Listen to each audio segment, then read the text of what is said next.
歡迎收睇美國之音製作嘅美國專訊，我係任敬揚。40名參加英特爾科學獎嘅美國青少年喺美國首都華盛頓聚集，分享佢哋嘅科研成果。我哋嘅記者普萊斯多咧採訪咗獲獎嘅參賽者。Colorado Springs, Colorado, and Cheyenne Mountain High School, Sarah Bowles。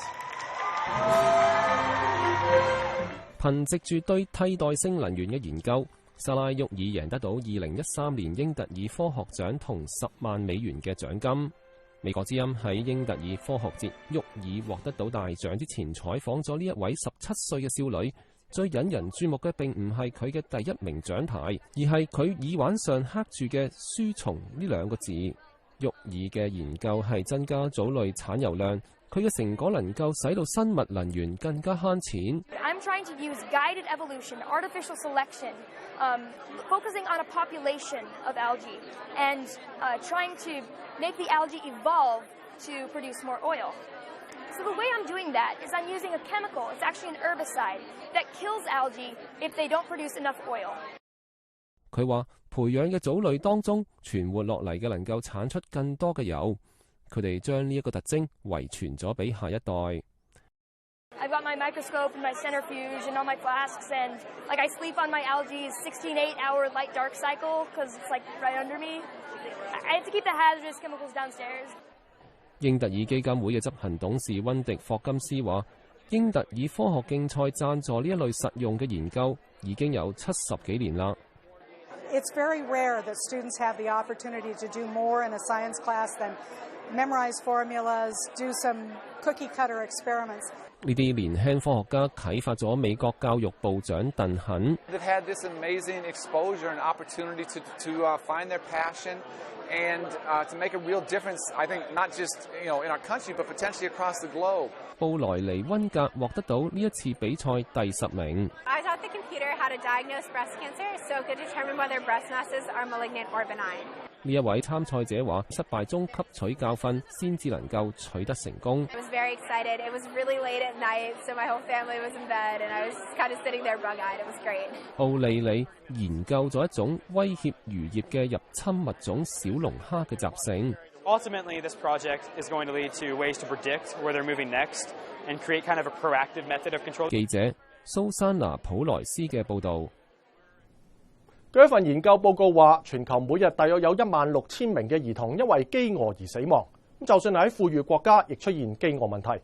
為咗解決飢餓同浪費糧食嘅問題，有部分嘅大學生舉辦咗一個特殊嘅項目，並且引起咗美國社會嘅反響。下邊係我哋嘅記者索夏嘅報導。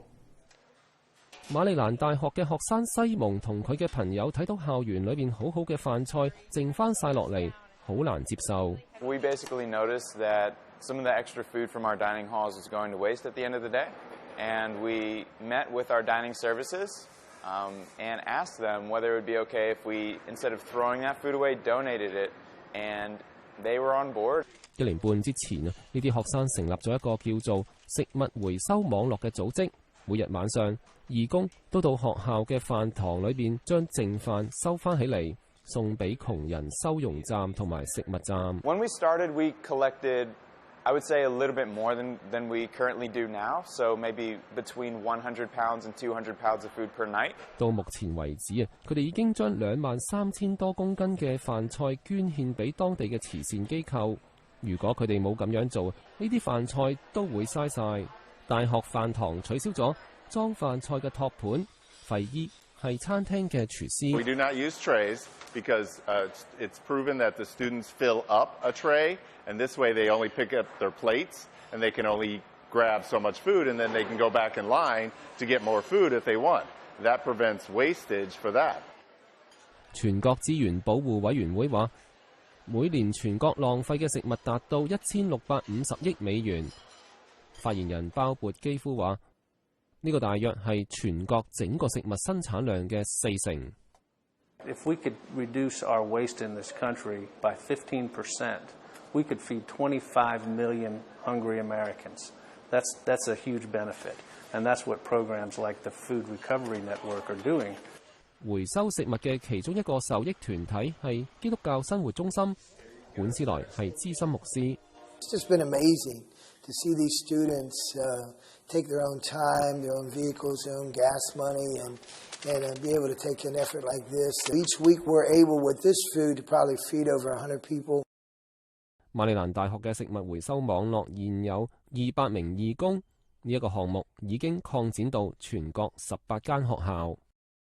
We want to grow our 18 chapters to 1,000 chapters within 5 years, and once we get to this food recovery nation of being at every college campus in America, we want to expand out to restaurants, to farms.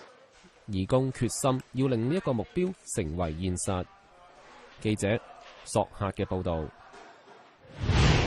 多謝收睇美國之音製作嘅美國專訊，我係任敬揚，下次嘅節目時間再見。